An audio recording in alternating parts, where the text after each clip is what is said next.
Good morning students. BSc part 3 botany paper 3 में हम पढ़ रहे थे एडेफिक फैक्टर्स। एडेफिक फैक्टर्स यानी कि सॉइल में पिछली क्लासेस में हम पढ़ चुके हैं फॉर्मेशन ऑफ सॉइल, किस तरह से चट्टानों से मृदा का निर्माण होता है। उसके बाद हम पढ़ चुके थे सॉइल प्रोफाइल। आज हम पढ़ेंगे classification of soil. Soil formation में हमने पढ़ा कि किस प्रकार पेरेंट रॉक से सॉइल पार्टिकल्स का निर्माण होता है और ये प्रक्रिया 2 चरणों में पूरी होती है। फर्स्ट स्टेप कहलाता है विदरिंग, सेकंड स्टेप कहलाता है पीडोजेनेसिस। विदरिंग और पीडोजेनेसिस कंप्लीट होने के बाद जो सॉइल बनती है वो सॉइल क्लासिफाई की जाती है डिफरेंट टाइप में।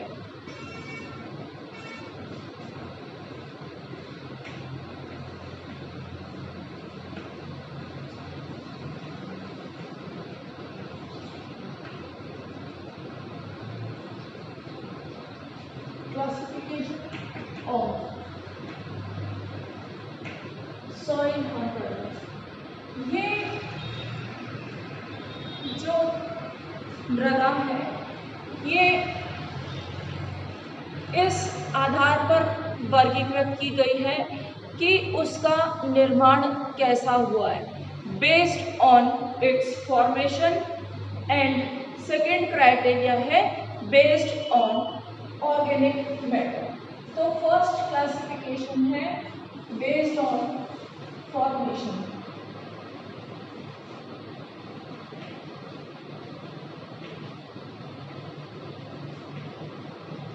Formation of soil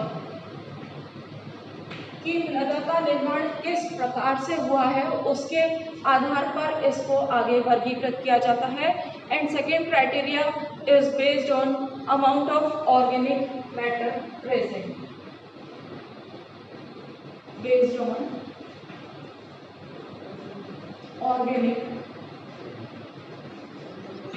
matter present. First है formation of soil. Formation of soil के बेसिस पर 2 तरह की सॉइल है, residual soil and transported.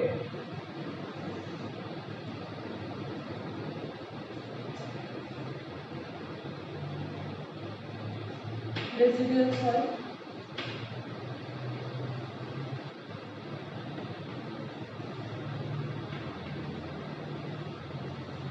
And second transported soil.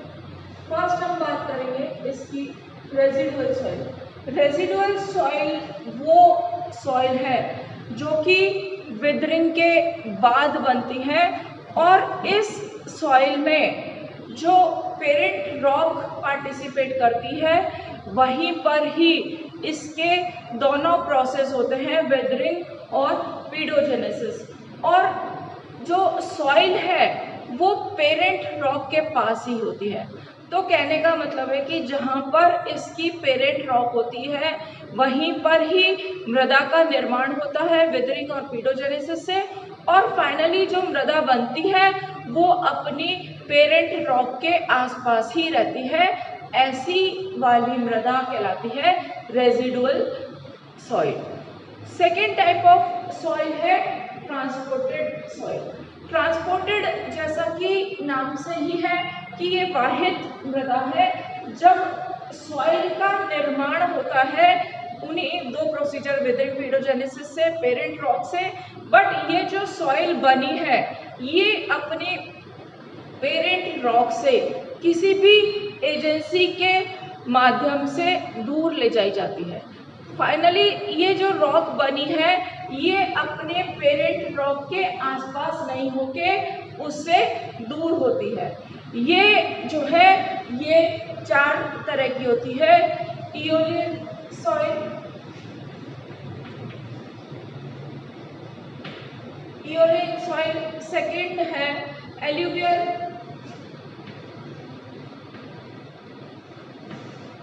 Third है कोल्यूवियल सॉइल एंड फोर्थ है ग्लेशियल सॉइल।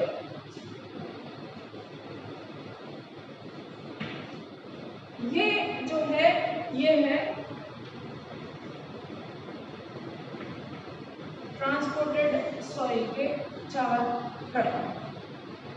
जैसा कि नाम से ही क्लियर है कि इओलियन सॉइल ऐसी सॉइल है which is transported by air. Alluvial soil is transported by water. Colluvial soil is transported by gravitational force, and glacial soil is transported by glaciers. ये जो है इसकी एजेंसी ऑफ ट्रांसपोर्टेशन के basis पर ये transported soil 4 तरह की होती है। पहली वो जो हवा के द्वारा अपनी पेरेंट रॉक से दूर ले जाई जाती है, वो कहलाती है इओलियन सॉइल। जो वाटर के थ्रू पेरेंट रॉक से दूर ले जाती है वो कहलाती है एल्यूवियल सॉइल। ग्रेविटेशनल फोर्स से ले जाती है कोल्यूवियल, और ग्लेशियर के द्वारा, ग्लेशियर्स जो है झरने, इनके द्वारा जब मृदा अपनी पेरेंट रॉक से दूर ले जाई जाती है तो वो कहलाती है ग्लेशियल सॉइल। हम सब जानते हैं कि झरने पहाड़ से नीचे की ओर बहते हैं। जब ये झरने बहते हैं तो अपने साथ मृदा भी ले जाते हैं, और नीचे जाके वो मृदा जो है वो हिल के बेस पर कलेक्ट हो जाती है। तो ये जो सॉइल है ये ट्रांसपोर्टेड सॉइल है, जो कि झरनों के द्वारा पहाड़ों की छोटी से या ऊंचाई से नीचे की तरफ ट्रांसपोर्ट की जाती है। ये है ट्रांसपोर्टेड सॉइल। तो on the basis of formation की सॉइल किस प्रकार बन रही है, और जहाँ बन रही है वहीं रहती है रेजिडुअल, जहाँ बनती है वहाँ से दूर ले जाई जाती है ट्रांसपोर्टेड, और दूर ले जाने का काम वायु का है या जल का है या ग्रेविटेशनल फोर्स का है या ग्लेशियर का है। इस आधार पर ये 4 तरह की होती है। नेक्स्ट है classification based on organic matter present. इस आधार पर भी सॉइल जो है 4 तरह की होती है। ये है मिनरल सॉइल,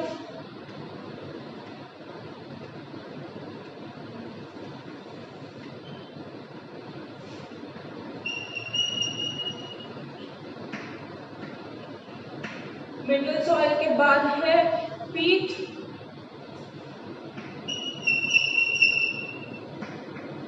देन मोर और देन मुल। ये 4 तरह की सॉइल है। ये ऑर्गेनिक मैटर की कितनी मात्रा इसमें प्रेजेंट है, कैसी है, इसके बेसिस पर ये 4 तरह की होती है। मिनरल सॉइल जैसा कि नाम से ही है, इसमें अबंडेंट मात्रा में मिनरल्स है, बहुतायत में मिनरल्स इसमें पाए जाते हैं, इसलिए इसको मिनरल्स कहते हैं। और इसके बाद है पीट। पीट ऐसी सॉइल है जिसमें कि ऑर्गेनिक मैटर बहुत ज्यादा है। ये वेट एसिडिक सॉइल से मिलके बनी हुई है, ये वाली सॉइल कहलाती है पीट सॉइल। और मोर सॉइल ऐसी सॉइल है जिसमें कि ऑर्गेनिक मैटर्स जो है, पर्टिकुलरली बेसिक मिनरल्स इसमें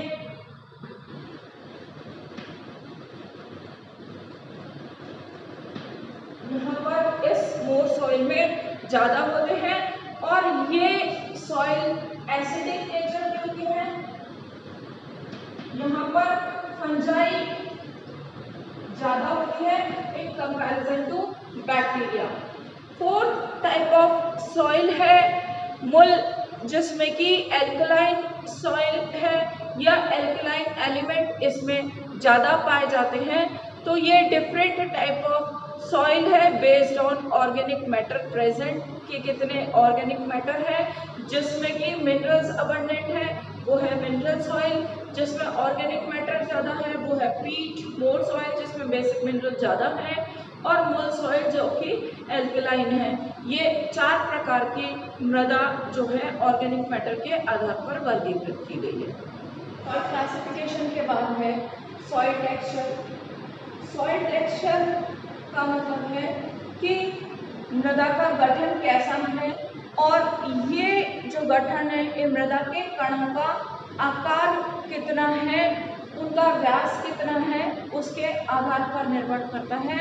और मृदा के कण कितने छोटे हैं ये निर्भर करता है कि कितनी विदरिंग हो चुकी है, लिमिट ऑफ विदरिंग कितनी है, कितनी बारीक हो चुके हैं उस मातृ चट्टान के अंश, उसके आधार पर मृदा का गठन निर्धारित होता है। जब हम मृदा का गठन देखते हैं तो हम मृदा के कणों का आकार मापते हैं, और वो आकार डायमीटर या व्यास के फॉर्म में नापा जाता है।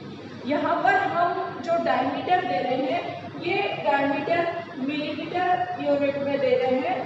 इसके आधार पर मृदा को विभिन्न प्रकारों में वर्गीकृत किया है।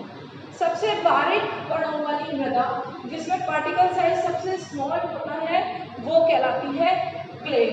क्ले में particle size less than 0.002 millimetre होता है, और ये कण जो है बहुत ही सूक्ष्म होते हैं। इससे बड़े वाले पार्टिकल साइज वाली सॉइल कहलाती है सिल्ट या गाद, जो कि 0.02 से 0.2 मिलीमीटर साइज वाली पार्टिकल से बनी हुई होती है। नेक्स्ट है कोर्स सैंड। इसके पार्टिकल साइज 0.2 से 2 मिलीमीटर वाली रेंज के साइज होते हैं।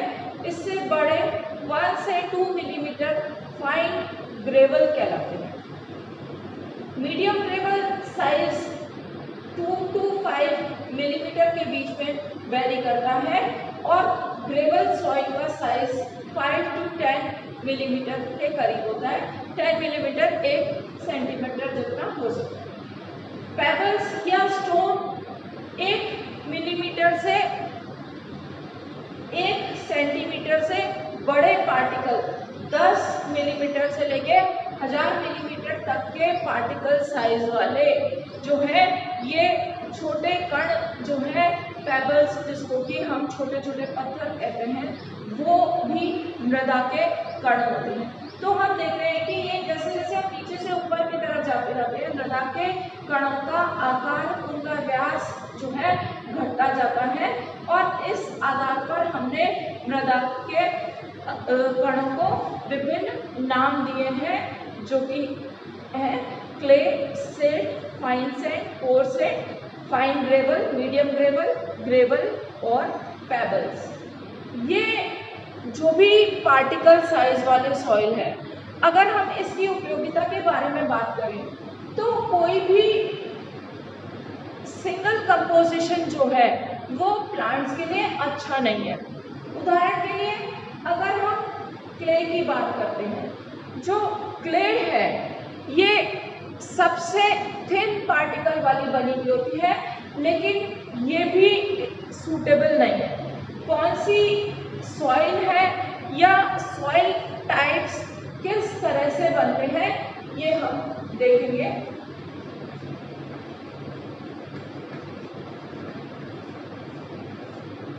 ये जो मृदा के प्रकार हैं ये कई तरह के होते हैं। इसमें पहले हम देखेंगे इम्पोर्टेंट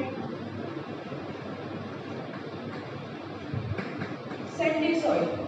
सैंडी सॉइल कौन सी मृदा है जिसमें कि 85% सैंड है, प्लस 15% है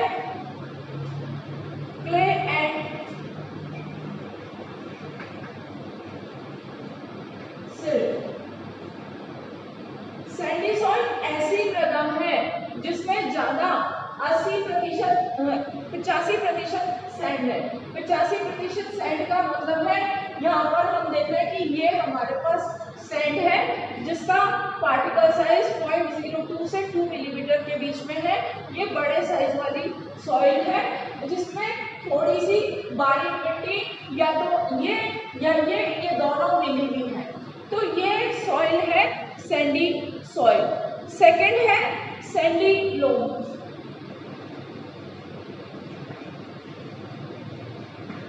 सैंडी लोम ऐसी सॉइल है जिसमें कि 70% सैंड है प्लस 30% जो है वो क्ले एंड सिल्ट है। या तो ये क्ले है या सिल्ट है या दोनों है, तो ये है सैंडी लोम। इसके बाद है लोम। लोम सॉइल ऐसी सॉइल है जिसमें कि ये इनका अनुपात 50-50 है, 50 sand plus 50 clay and silt. ये जो है ये सॉइल है। ये नेक्स्ट है सिल्ट। सिल्ट ऐसी सॉइल है जिसमें कि 70% सिल्ट, जिसमें कि 90% सिल्ट प्लस 10%। तो सिल्ट ऐसी प्रदा है जिसमें 90% सिल्ट है और 10% सैंड है। तो ये जो है ये बारीक कणों से मिलके बनी है। तो ये वाली मोटे कणों की है, ये बारीक की है, ये दोनों मीडियम वाली सॉइल है। अगर हम प्लांट की बात करें तो ये जो सॉइल है जिसको कि कहते हैं दोमट मिट्टी, लोम सॉइल, प्लांट्स के लिए सबसे ज़्यादा यूजफुल है, सबसे ज़्यादा अच्छी है। क्यों अच्छी है? क्योंकि ये जो है मिट्टी बहुत उपजाऊ है। जब हम इसमें प्लांट्स लगाते हैं तो उसमें उगने वाली फसल जो है वो ज़्यादा क्वालिटी वाली और क्वांटिटी वाली होती है। तो ये मिट्टी सबसे अच्छी है। क्यों मिट्टी अच्छी है? क्योंकि इस मिट्टी में वाटर होल्डिंग कैपेसिटी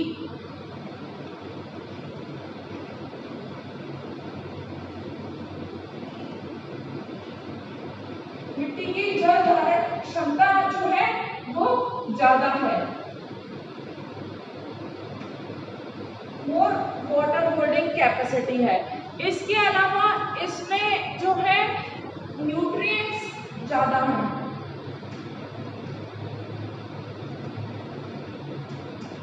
इसके अलावा सॉइल एयर जो है यहाँ पर ये प्रेजेंट है, ये भी ज्यादा।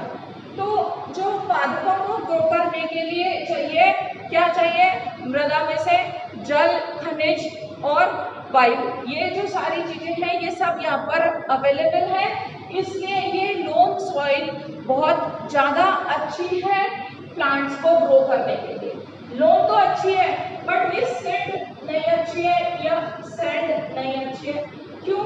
ये हम देखेंगे कि सिल्ट या क्ले बहुत ज्यादा महीन या बारीक मिट्टी पौधों के लिए उपयोगी नहीं है, क्योंकि उसका जो कण है वो बहुत छोटा होता है, particle size is very small, और उसकी पोरोसिटी जो है वो कम होती है और इस कारण उसकी वाटर होल्डिंग कैपेसिटी बहुत ज़्यादा हो जाती है। पानी उसके बीच में बहुत लंबे समय तक रुका रहता है, इसलिए मृदा के कणों के बीच में एयर नहीं होती और इस एयर के नहीं होने से सॉइल जो है वाटर लॉक्ड हो जाती है और प्लांट्स ऐसी सॉइल में सरवाइव नहीं कर पाते।